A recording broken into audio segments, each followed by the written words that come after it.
Greetings, my people. Greetings, my people. Today is February 24th, 2024. It is 10:09 p.m. on a Saturday. And I titled this, I changed the title a few times before I settled on this one. Um, I started off by saying silence equals consent. But then I changed it and I said, the biggest problem, the biggest problem in black families. And what I mean by that is I was listening to uh, a video of Floyd Mayweather on the Pivot with Ryan Clark, Channing Crowder, and I feel like it's somebody else I'm missing, Fred Taylor, and if I'm missing anybody else, but probably know this podcast. And it gets to the part where he's talking about uh, Puffy, P Diddy, P Daddy, him, and the thing, before I get into that, the thing that always bothers me about Floyd Mayweather, he always talks like he just had CTE since he been a fetus. But it always painful to listen to him to just talk. I done what I need to do, and I don't know what to do. Anyway, that crap. But they're talking about Diddy and his allegations of what he's done. And we know. But Floyd starts this ambiguous rant and talking about or speech and start talking about we have to, basically kind of like mind our business and don't kick a man when he's down because he don't know if it is true or isn't true. He don't agree with it, but and that's always a telltale sign when somebody says, I don't agree with this, but, or, it's always kind of like unclear what the hell they talking about. But he says, things happen in life, and who are we to go on the internet and judge and kick a man when he down? That same thing. Same thing they did with Monique and her husband. Mind our business. Mind you that most of these celebrities put their business out to be critiqued. Gabrielle Union, Dwayne Wade mind their business on that boy's sexuality when they put it out and they champion this young man as some transgender homosexual staple. And I have a problem with the homosexual agenda, not homosexual people, the homosexual agenda. You people that refer to men and women as cis, I got a problem with y'all. I have a problem with people that want to force sexuality on children. I'm not going to say what you do in your bedroom is your business. What you bring out your bedroom and try to force on me is my business. So what I mean when I say the biggest problem in our community is our silence. And I'm going to get back to Floyd Mayweather, but our silence. And he goes on to say a whole bunch of nothing about Diddy and not taking a stance and saying that that's him. That crap. I already explained it. But the problem that bothers me, he goes and says, even if that was my daughter, I would be hurt. But that's basically her choice or basically what she chose. And I know a lot of people are going to say, hey, children make their choices. Listen, I got an adult son and grands, so I'm at a different level of fatherhood. Most people, if you have young children, you're raising. I've already raised a son. I'm raising my granddaughter. So I'm at a different level. I understand. So this guy, I am qualified to speak when you have adult children. Most people be speaking and not qualified. They're only vicariously or speaking to just having children. But you have to, so what makes me qualified to speak? Because I have an adult son. And what's problematic about his statement that says, I'll be hurt, but that would be her choice. You know why that would be her choice, little dog? Floyd Mayweather? Is because you never showed her she had different choices. I keep telling y'all women and females about all of this providing. A man must provide. You can go and he can go to work and you stay at home while he provides. I have no problem with that. Zero problem if that's how you want to live your life. If you want to live your life as a quote unquote traditional woman, whatever floats your boat. As my boy Andre 3000 say in the whole world, whatever floats your boat, find your lost remote. Whatever floats your boat. But what I'm speaking to, young ladies that I hope hear this video, do not surround yourself or depend on a dude to provide for you, right? And here's why. Because if he's not stable in his head, if he's not stable in his spirit, and if he hasn't dealt with himself, and you're the homemaker, you don't really have a job or a source of income.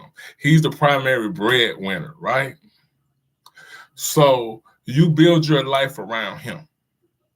And if he's controlling, if he's abusive, if he's all of these things, where you gonna go? He work. You don't. He's got money. You don't. He pay all the bills. You don't. You're dependent on him. We're not in ancient times. We're not in the early 1900s.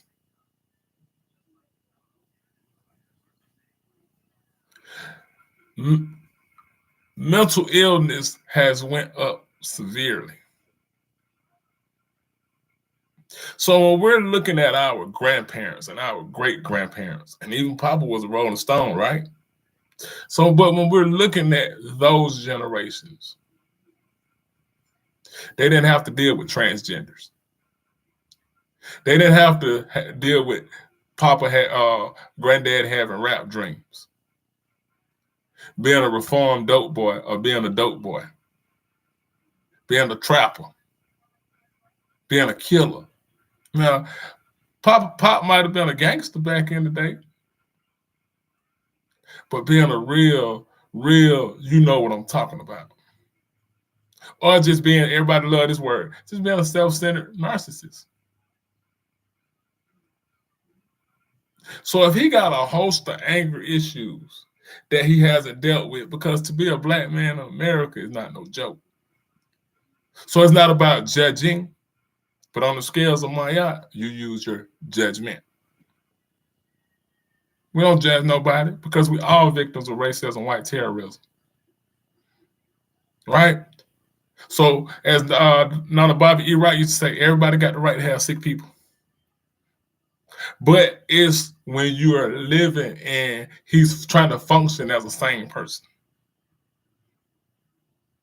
So this is why she would have a baby with an NBA young boy. Because he most likely didn't have a stable black man in his life talking sanity in him. He most likely didn't have a stable black mother mentally, physically, spiritually. I didn't say good or bad. I said stable. So if he's the breadwinner and he's the man making the money, meaning NBA young boy, and he has an alleged reputation of being very abusive to girls. So that's why you play the cowardice role, Floyd Mayweather, and say, even if that was my daughter, I'd be hurt. But that's her choice because her daddy never showed her a real father. No, don't come in my comments talking about how do I know. And what comes out your mouth, your knowledge is an indicator of your behavior, as the great Steve Fogle would say. Knowledge is an indicator of your behavior. So in this case, what you speak out your mouth is an indicator of your behavior. Your output reflects your input and vice versa. Your input reflects your output. So when you say these things, you're speaking on what's in here. That's how I know. He's provided a life that young lady that'll take 2 lifetimes to see. But her choice and what she picks is totally different because of what her vision as the first man she fell in love with was. Didn't little Boosie's daughter tell you that nigga was the first man? That's what she said. That nigga was the first person to break my heart. And you chump stains got up there talking about, I'm on this team Boosie boo. Because y'all are silent to abuse. Y'all like celebrities. Y'all are followers.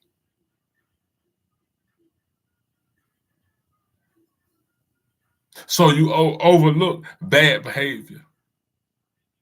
You overlook SAN. You overlook being an abuser to children. That's the biggest thing that plaguing our community. And it's a side effect of racism, white terrorism. I watched, and I was talking about this in my last video. I watched Jared Fogle. I'm still watching this. And just like with Larry Nassar, I talked about this in my last video. How they allowed Allie Raisman, who I think was a small hat herself, to be the champion of them young girls and to look her victim in the eye and tell her victim how she felt as they was getting ready to sentence him. We blame our victims. We come down and we say, well, what did the victim do to deserve it? Since y'all, we love the white folks comparison. We love the other races comparison, right? We say we the only race that do da da da. When we speaking in our lower nature and our self-hate, we say we are the only race that do. We are our own worst enemy. How many of y'all done said that? We are our own worst enemy. No, it ain't. Our own worst enemy will always be racism, white terrorism. I'm not talking about the white person that at the store have no problem with an individual white person. I have no problem. But it's the collective and it's the agenda and it's the way they have controlled your mind to make you be silent to things like that, to make you say things on national TV like that as a millionaire.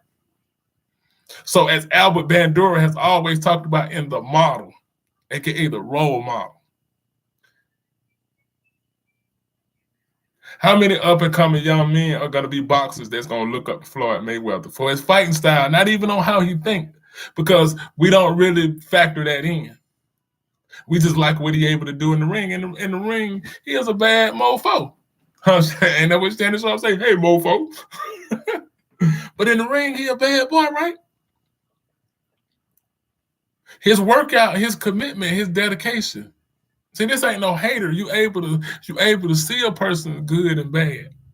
But it's that output that I'm talking about. It's your output that you're speaking, y'all.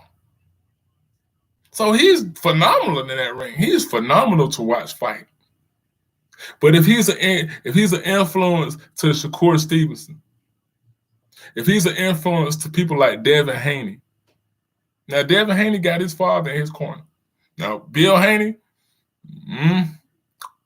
things I can speak on about you, but sometimes just having your father in your life make a world of difference, right? If he's there, right? So just to understand our code of silence, silence equals consent. If we say, hey, well, him abusing her, hey, she ain't gonna do nothing but go back to him. Yes, because that's the self-hate and the abuse that she loves. Stockholm Syndrome. We don't want to leave this place, dude. We don't want to fathom white people as anything other than magnificent and the most intelligent people. So everybody runs back to their abuser, right? But do that mean you deserve to be abused? Some could debate. That's on you. But understanding the pathology.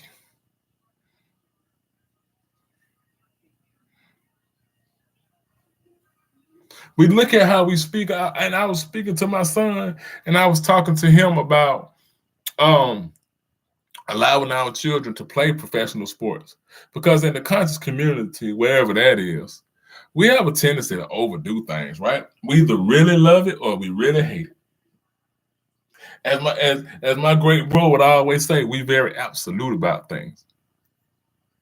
We absolute, right? So we say, uh, stop them from playing sports. Stop them from playing for the white man, right? I, you might catch me say that. No, you might not catch me say that. Let me think about that. No, but because I understand it deeper, this is what I will say to that. Um, we have to understand the society and the times that we in, right? Let me say it like this: we have to understand society and the times we in, right? So for most of us, we need to understand ourselves at our highest level. I'm always gonna say that. But where are we? So if we look at things like how when Yao Ming came to the NBA, remember? Remember how it was such a, and if I'm not mistaken, anybody that know, correct me if I'm wrong, but I remember Yao Ming having something possibly in his contract that he always had to look out for his people in China. And remember how when they drafted Tony Parker, they had to wait for a while for Tony Parker? And I want to say the same thing for Manu Ginobili and Dirk Nowitzki, but I'm not sure on those two, so I'm not going to speak like I'm sure on that one. But what I'm saying is they have a cultural pride. Because even though they might have war-torn spaces or countries, some of them, they still have their sense of pride. They still have their sense of understanding who they are because they haven't been dispersed all over the world. So you don't have a Chinese person in New York saying, I know Chinese. I've been here. We've been here. That's how I would imagine they would say it. We've been here. I've been here. So because they always understand who they are, right? And they haven't been broken the way Black people have been broken and dispersed, right? Not only physically, but mentally and spiritually. So to loop it back around to, they're going to take care of their own. Abusers are in everything. See, this is one thing I want us to stop doing. Stop specifying and acting like we are the only ones that put up with. We were made mental cycle. White people were the blueprint of insanity, right? We were turned against each other. Just go back and look at our history that we so proudly talk about all the time. This is what I was talking about in my last video, talking about engineering consent. Edward Bernays, Willie Munsonberg. I always talk about John B. Watson. I'm not just calling names for fun. These people actually did things. So it's not always that the Black man wanted to be a criminal. He was made criminal. Criminality was the only way he felt like he could feed his children. Even the way we look at crime, we call white people crime, oh, that's a blue collar crime. As if it's a whole different type of crime. That's a crime. We can watch the president of the United States go through a trial and still can run. Criminality though, right? Because they control how you look at crime. As great Mama Amos Wilson say, understand the criminality. Right? So I want us to understand, always going to say, because I'm child-centered in my soul, that our babies are watching. Have those talks with your daughter. Protect her. Have those talks with y'all sons, fellas. Protect them. Love on your sons. I ain't got no fancy speech to give you. I don't have no fancy things to talk about with your hair follicles. I want you to understand you and yours. I want you to understand love. I want you to understand how to give it. I want you to understand how to receive it. Not toxic and pissed on. And what grandmama taught us. I love my grandmother. I ain't had the best relationship, but I love my grandmother somewhat. And that's just real. But some things she taught me, I'm not taking forward. Some things that I love my mom dearly. Some things my mom taught me, I got to discard it. Some things my pops didn't teach me much. So something I'm saying this to say, maybe some of the ways your family looked at relationships wasn't right. Just because they said it, don't make it right, y'all. Were they healed in themselves?